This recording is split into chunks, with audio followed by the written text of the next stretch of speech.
नरेंद्र मोदी को एक्शन लेना है, एकदम एक्शन लेना है और पूरा का पूरा विपक्ष उनके साथ खड़ा है। जिन लोगों ने ये किया है, दे हैव टू पे the price for this. Bharat सरकार ने जो फैसले लिए हैं हम उसके पक्ष में हैं। सारे संसाधन इकट्ठे कर लो, पाकिस्तान को मुंहतोड़ जवाब दो। पूरी कांग्रेस पार्टी और पूरा विपक्ष एक साथ खड़ा है सरकार के साथ। तो आतंकवाद को जड़ से खत्म करने में जो निर्णय लेगी उसके साथ हम लोग हैं। कांग्रेस ही नहीं, विपक्ष पूरा का पूरा सरकार के साथ में। हम लोगों ने तो पूरा समर्थन प्रधानमंत्री को दे रखा है। यह वक्त आ गया है कि एक आर और पार की बात हो जाए। साथियों नमस्कार, मैं हरिश्चंद्र बर्णवाल इस वीडियो में आप सभी का स्वागत करता हूं। ये ट्रेलर देखकर दोस्तों आपके मन में यही ख्याल आया होगा कि अच्छे दिन आ गए, सारी की सारी पार्टियां एक सुर में प्रधानमंत्री मोदी को समर्थन दे रही हैं, बल्कि समर्थन ही नहीं दे रही, उकसा भी रही हैं। मोदी जी युद्ध करो, हम तुम्हारे साथ हैं। मोदी जी हमला करो, हम तुम्हारे साथ हैं।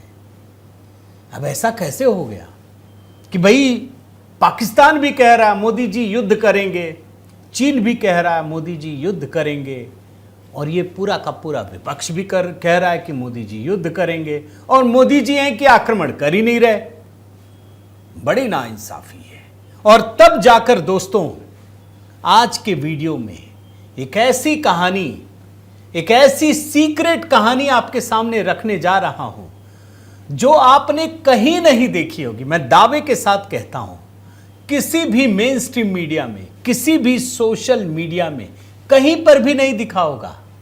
एक ऐसी कहानी आपके सामने रख रहा हूं और कई सवाल उभरेंगे कि क्या पहलगाम हमले के पीछे कोई चीनी जासूस बैठा है।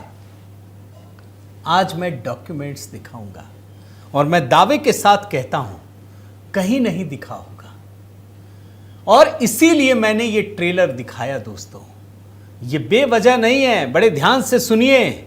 और प्रधानमंत्री मोदी क्यों चाणक्य नीति के रास्ते पर चल रहे हैं, वो चाणक्य नीति क्या है, कैसे वो प्रचंड प्रहार कर रहे हैं।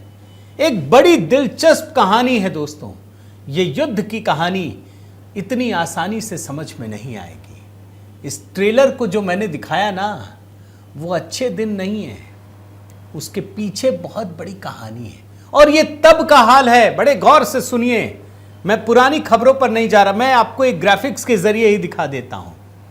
इस समय भारत की तरक्की का रफ्तार इतनी तेज है कि पूरी दुनिया हैरानी से देख रही है। यह कोई पुरानी खबर नहीं है, बिल्कुल ताजा तरीन खबर दिखा रहा हूं। जीएसटी कलेक्शन रिकॉर्ड बन गया। पीएमआई इंडेक्स मतलब परचेजिंग मैनेजर्स इंडेक्स, यानी मैन्युफैक्चरिंग सेक्टर में 10 महीने की सबसे बड़ी छलांग। यूपीआई सबसे बड़ी चीज, मार्केट लगातार आगे बढ़ रहा है। पूरी दुनिया में मार्केट नीचे जा रहा है, भारत में ऊपर हो रहा है, और सारे लोग झंडा बुलंद किए हुए, मोदी जी संघर्ष करो। अब एक सवाल बड़े गौर से सुनिए कि आखिर ऐसी कौन सी वजह है दोस्तों जिससे विपक्ष, लेफ्ट लिबरल गैंग, पाकिस्तान, चीन, हर कोई मोदी जी को उकसा रहा है कि मोदी जी तुरंत पाकिस्तान पर हमला कर दें। और इसी परिप्रेक्ष्य में दोस्तों आज एक ऐसी कहानी आपके सामने रख रहा हूं, डॉक्यूमेंट्स के साथ। बड़े गौर से सुनिएगा, आपने कहीं नहीं देखा होगा। मैं दावे के साथ कहता हूं, और आप इस पर कमेंट भी कीजिएगा। मैं चाहता हूं कि आप कमेंट कीजिए। यह कहानी दोस्तों आज की नहीं है, यह कहानी कम से कम 12 साल पुरानी है, तो दशकों पुरानी, लेकिन 12 साल पुराना एक डॉक्यूमेंट्स दिखाने जा रहा हूं। चीन पिछले कई दशकों से इस प्लानिंग पर काम कर रहा है कि कैसे भारत के टुकड़े टुकड़े कर दिए जाएं। चीन पूरी दुनिया में अपना वरद हस्त चाहता है। वो चाहता है कि अमेरिका, रूस सबसे ऊपर रहे। तो उसने एक कई दशकों की प्लानिंग की है, वो मैं आपको दिखाना चाहता हूं। और अभी जो आपको आर्टिकल दिखा रहा हूं ना दोस्तों, इंडियन डिफेंस रिव्यू, इसमें जो लेख छपा है, ये लेख भारतीय नहीं है। ये चीनी पत्रिका में एक लेख लिखा गया था उसका अंग्रेजी में ट्रांसलेशन है और ये लेख 2013 का है, चीनी भाषा में लिखा गया था ताकि दुनिया में कोई भी चीन के मंसूबे को समझ ना सके। लेकिन जैसे ही इसका अंग्रेजी में ट्रांसलेशन हुआ उस समय हंगामा मच गया, लेकिन पूरी दुनिया भूल गई इसे। इसमें जानते क्या है कि चीन ने प्रॉपर एक योजना बनाई है कि कैसे भारत को बर्बाद करना है, और भारत ही नहीं दुनिया के कई देशों को जिससे चीन को खतरा है। और ये जो आर्टिकल है ना, कब छपा था मैं बताता हूं। 8 जुलाई 2013 को चीनी भाषा का एक समाचार पत्र है वेन वीपो, उसके एक लेख में है और उसमें यह बताया गया है कि चीन 50 साल में 6 युद्ध करेगा।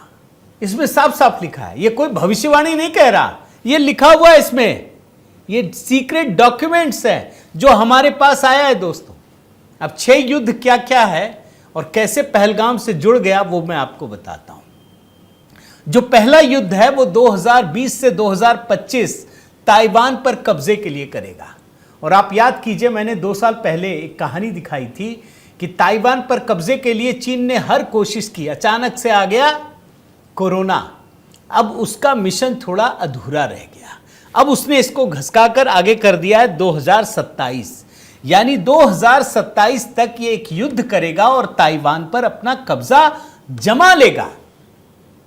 दूसरा युद्ध जो इस आर्टिकल में 2013 में लिखा था, 2025 से 2030 के दौरान ये जापान से युद्ध करेगा, जिसमें स्पार्टली द्वीप समूह पर कब्जा करना है और चीन इस पर काम शुरू कर चुका है। तीसरा युद्ध, बड़े ध्यान से सुनिए, तीसरा युद्ध 2035 से 2040 के बीच करना है, जिसमें भारत को तबाह करना है। क्यों? ताकि दक्षिणी तिब्बत समूह पर कब्जा कर सके। अब बोलेंगे दक्षिणी तिब्बत क्या है, मैं बताता हूं। अरुणाचल प्रदेश जो भारत का अभिन्न हिस्सा है उसे तिब्बत, दक्षिणी तिब्बत कहता है चीन। और उसने 2-3 साल पहले क्या किया, अरुणाचल प्रदेश के सभी गांवों का नाम अपने हिसाब से चीनी भाषा में कर दिया। अभी मैं इस पर आऊंगा, जरा अगला युद्ध भी बता देता हूं। चौथा युद्ध 2040 से 45 के दौरान चीन की मंशा है कि वो जापान के 2 और द्वीप छीन ले, और ये द्वीप है, उसका नाम बताता हूं, सेंकाऊ और रकाऊ।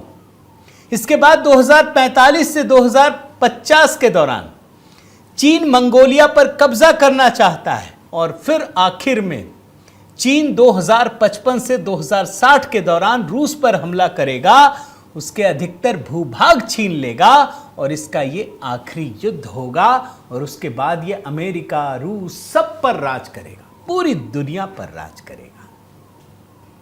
अपने मन से नहीं कह रहा दोस्तों, ये तो चीनी अखबार में चीनी भाषा में छपी हुई रणनीति है जो उसने अपने चीनी नागरिकों को बताने के लिए प्रकाशित की थी।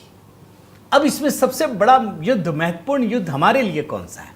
तीसरा युद्ध भारत से जुड़ा है, 2035 से 2040 के दौरान करेगा। लेकिन भारत तो कमजोर नहीं है, भारत को कैसे करेगा? तो कई रणनीति बनाई, और उसकी पहली रणनीति मैं आपको बताता हूं। 2008 में याद कीजिए, जब ओलंपिक गेम्स हो रहे थे ना, तो चीन ने कांग्रेस पार्टी के साथ एक समझौता किया था, जिस पर सुप्रीम कोर्ट ने भी कहा था कि दुनिया में यह सबसे अनोखी चीज है कि कोई देश किसी पार्टी के साथ समझौता कर ले।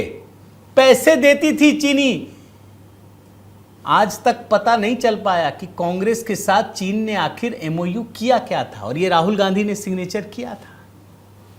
इसके अलावा जानते हैं क्या टारगेट बनाया चीन ने? चीन ने यह टारगेट बनाया कि भारत को कब्जा करने के लिए कई तरीके से काम करने पड़ेंगे। जैसे नॉर्थ ईस्ट में अलगाववाद को बढ़ावा देंगे, चीन पाकिस्तान के जरिए आतंकवाद को फैलाएगा, और भारत को अराजक करने की, भारत को अस्थिर करने की कोशिश करेगा। मगर यहां एक खेल हो गया दोस्तों। खेल यह हुआ कि 2014 में, अब देखिए उससे पहले सब चल रहा था, जम्मू कश्मीर, पंजाब, सब में आतंकवाद, नॉर्थ ईस्ट में अस्थिरता, नॉर्थ ईस्ट भारत में लड़ाना, नॉर्थ साउथ को लड़ाना, हिंदी भाषियों को लड़ाना, सब तरफ लड़ाई। अचानक से प्रधानमंत्री मोदी आ गए और चीन की इस मंशा पर ब्रेक लग गया दोस्तों। प्रधानमंत्री मोदी ने एक्ट ईस्ट की नीति को अपनाया और नॉर्थ ईस्ट को भारत का इतनी मजबूत कड़ी बनाकर रख दिया कि चीन के होश फाख्ता हो गए। अब चीन जब तक संभल पाता दोस्तों, उसने एक और काम किया। प्रधानमंत्री मोदी ने जम्मू कश्मीर में आर्टिकल 370 हटा करके चीन की मंशा पर पानी फेर दिया। और प्रधानमंत्री मोदी ने इतना ही नहीं किया, प्रधानमंत्री मोदी ने अपनी नीतियों को बनाकर उस पर चलते हुए पाकिस्तान की हालत इतनी खराब कर दी कि वो एकदम से भिखारी बनकर रह गया। वो कहीं का नहीं रहा, वो बल्कि भारत से ही भीख मांगने को मजबूर हो गया। आप देख लीजिए, भारत से भीख मांगने तक की नौबत आ गई थी। और इतना ही नहीं, मोदी जी ने एक और काम किया, आप याद कीजिए, चीन को भी चारों तरफ से घेर लिया। और कोरोना के काल में दोस्तों याद रखिए, भारत ही है जिसने चीन के खिलाफ सख्त कदम उठाए थे और फिर पूरी दुनिया ने उसको फॉलो किया और चीन को चारों तरफ से शिकंजे में फंसा दिया। अब फिर से पुरानी कहानी पर आइए, युद्ध। मैंने जो ट्रेलर दिखाया था, युद्ध करो मोदी जी, युद्ध करो, हम तुम्हारे साथ हैं। युद्ध से क्या होगा? आपको कुछ एग्जाम्पल देता हूं दोस्तों। भाई, अमेरिका दुनिया का सबसे ताकतवर देश, अमेरिका वियतनाम से युद्ध हुआ, क्या हुआ? अमेरिका भी कमजोर हुआ, घुटनों पर आ गया। अमेरिका ने अफगानिस्तान में युद्ध किया, क्या हुआ? अफगानिस्तान छोड़कर भागना पड़ा। रूस जैसी महाशक्ति यूक्रेन से हमला किया, यूक्रेन से युद्ध किया, रूस भी कमजोर हुआ। और अभी ताजा तरीन लीजिए, इजराइल और फिलिस्तीन, क्या इजराइल को नुकसान नहीं पहुंचा है? पहुंचा है दोस्तों। यानी युद्ध, अगर भारत युद्ध में आ जाए तो भारत के लिए एक मुश्किल तो खड़ी होगी। अब आप पहलगाम से कनेक्ट कीजिएगा, मैं आपको जोड़ करके दिखा रहा हूं दोस्तों। चीन इस समय बुरी तरह से ट्रेड वॉर में उलझा है, बुरी तरह से, वो चारों तरफ से शिकंजे में उलझ गया है। और रूस और यूक्रेन की जो युद्ध हो रहा है ना, उसमें एक और दिक्कत चीन के साथ पैदा हुई है। चीन, रूस ही नहीं बल्कि चीन भी पूरी दुनिया में अलग थलग पड़ गया है चारों तरफ से। आपको मैं आर्टिकल लगातार दिखा रहा हूं इसीलिए दोस्तों। मगर भारत की परिस्थिति में आइए, भारत की हालत क्या है? मैंने तो ग्राफिक्स भी आपको दिखा दिया। पूरी दुनिया में भारत ही ऐसा देश है जो हर जगह सर्वमान्य है। पूरी दुनिया इस समय हर चीज के लिए, चाहे इंडस्ट्री हो, विश्वास हो, कोई काम करना हो, कहीं मतभेद दूर करना हो, हर निगाह भारत की ओर टिकी है। और सिर्फ टिकी नहीं है, आज हर मामले में भारत एक फायदेमंद सौदा लेकर सामने आता है। जैसे मैं आपको एग्जांपल देता हूं कि रूस और यूक्रेन में युद्ध हुआ दोस्तों, अमेरिका ने कितना दबाव डाला, लेकिन मोदी जी की ताकत है कि जिस समय से यह युद्ध हुआ है ना, 1.5 लाख करोड़ रुपए का रूस से भारत ने तेल खरीदा और सस्ते में। अमेरिका इस समय ट्रेड वॉर कर रहा है, लेकिन इस परिस्थिति में भी मोदी जी अमेरिका के साथ बहुत अच्छे संबंध को बनाए हुए हैं। यानी चीन उलझ गया है। चीन तो यह सोच रहा था कि भारत पे कब्जा कर लेगा, लेकिन चीन ही उलझ गया है। अब चीन चाहता है दोस्तों कि किसी तरीके से भारत को फंसा दिया जाए। उसने बड़ी कोशिश की, उसने चाहा कि अगर भारत को फंसा दिया जाए, उलझा दिया जाए अपने में, तो पूरी दुनिया का जो अटेंशन है वो डाइवर्ट हो जाएगा, फिर हम भी बचेंगे, हम आगे बढ़ेंगे। और उसने क्या कोशिश की मैं आपको बताता हूं। अभी हाल ही में बांग्लादेश में जो चीजें हुई वो किसने किया? बांग्लादेश के जरिए उसने भारत को अस्थिर करने की कोशिश की। ये पूरी दुनिया जानती है दोस्तों। और उसके बाद जब वहां भी नाकाम रहे तो पाकिस्तान के साथ खुलकर चीन खड़ा हो गया। और ये मैं आपको दिखा रहा हूं लगातार, आज भी, कल भी, रोज खबर आ रही है कि पाकिस्तान ने अपने ऐप दिए हैं, पाकिस्तान ने ये हथियार, चीन ने ये हथियार दिया, सब कुछ दिया है दोस्तों। प्रधानमंत्री मोदी इस चाल को समझ गए। प्रधानमंत्री मोदी छोड़ेंगे नहीं, याद रखिए, प्रधानमंत्री मोदी किसी भी तरीके से छोड़ेंगे नहीं। इसकी तो कल्पना भी मत कीजिए लेकिन प्रधानमंत्री मोदी ये समझ गए कि चीन पाकिस्तान के साथ मिलकर क्या कर रहा है। वरना सोचिए दोस्तों, ठंडे दिमाग से सोचिए, भाई जिस कश्मीर घाटी को ये पता है कि इस टूरिज्म के बल पर ही उसका पेट पलता है, वो क्या टूरिस्टों को ही मारेगा? और आप ये भी सोचिए, चलिए 10% लोग मिल गए हों आतंकवादियों के साथ, लेकिन 90% लोग तो अलग हैं भाई। इसका मतलब है उसके पीछे गहरी साजिश है। प्रधानमंत्री मोदी ये समझ गए, उन्होंने एक रणनीति बनाई और उनकी रणनीति क्या है मैं बताता हूं। चाणक्य की रणनीति, 2000 साल पुरानी रणनीति। और वो रणनीति क्या है? डिले, ड्रेन और डोमिनेट करना। इस सिद्धांत में जानते क्या होता है कि किसी सांप को मारने से पहले ये कोशिश हो कि वो पूरा जहर उगल दे, और ये किया जा रहा है। अब आप देखिए, कुछ एग्जाम्पल देता हूं मैं। प्रधानमंत्री मोदी सिर्फ तैयारी कर रहे हैं। हमारे यहाँ बहुत सारे लोग मतलब उतावले हो रहे हैं कि मोदी जी कुछ करते नहीं है। पेशेंस की भी एक सीमा होती है भैया, पेशेंस ही आपको सबसे बड़ी ताकत देता है। मोदी जी ने कुछ नहीं किया, लेकिन आज पाकिस्तान में कम से कम 10 से 15 लाख डॉलर हर दिन वो फूंक रहा है, सिर्फ रणनीति बनाने में ही। वो पैसे नहीं जा रहा, वो उसका खून बह रहा है दोस्तों। ये डेली का कॉस्ट है सिर्फ उसके पास।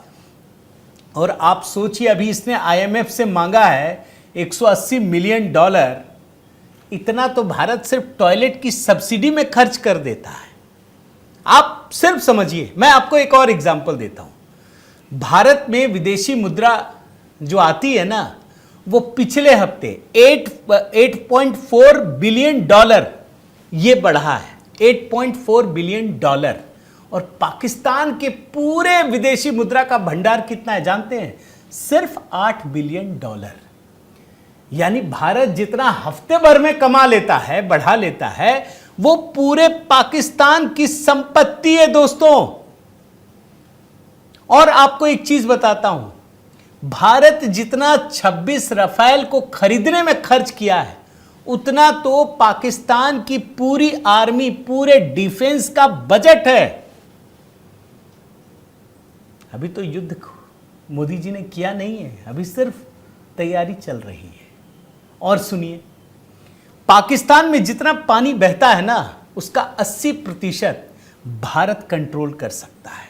और भारत ने यह तय कर दिया, ये फैसला कर दिया है कि अब हम उस सिंधु वाटर ट्रीटी को नहीं मानेंगे, उसको स्थगित कर दिया है।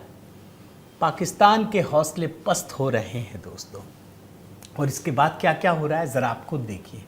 सारा व्यापार बंद हो गया, आयात निर्यात पूरी तरह से बंद हो गया, सारे यूट्यूब चैनल, जितनी चीजें सब बंद कर दिया जा चुका है। और इतना ही नहीं दोस्तों, अब आर्थिक घेराबंदी की तैयारी हो रही है।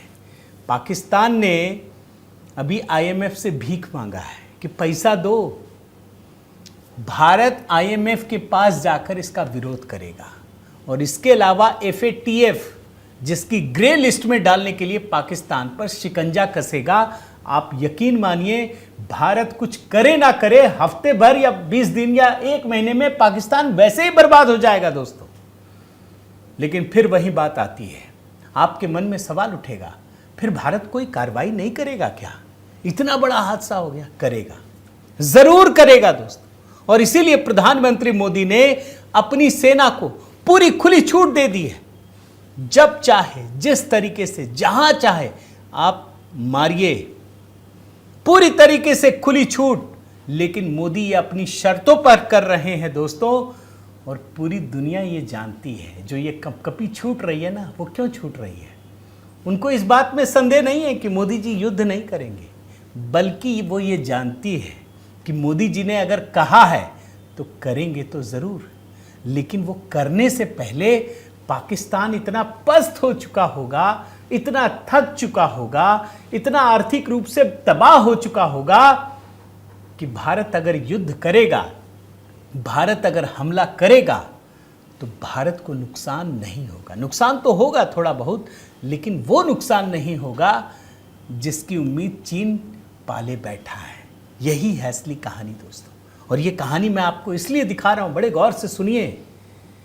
मैं तो देख रहा हूं दोस्तों कि Congress, left liberal gang, Pakistan, हर कोई, यहां तक जावेद अख्तर तक की बात सुनी, अब्दुल्ला की बात सुनी, फारूक अब्दुल्ला और ये सारे जो भी अब्दुल्ला है, उमर अब्दुल्ला, सब बोल रहे हैं मोदी जी युद्ध करो।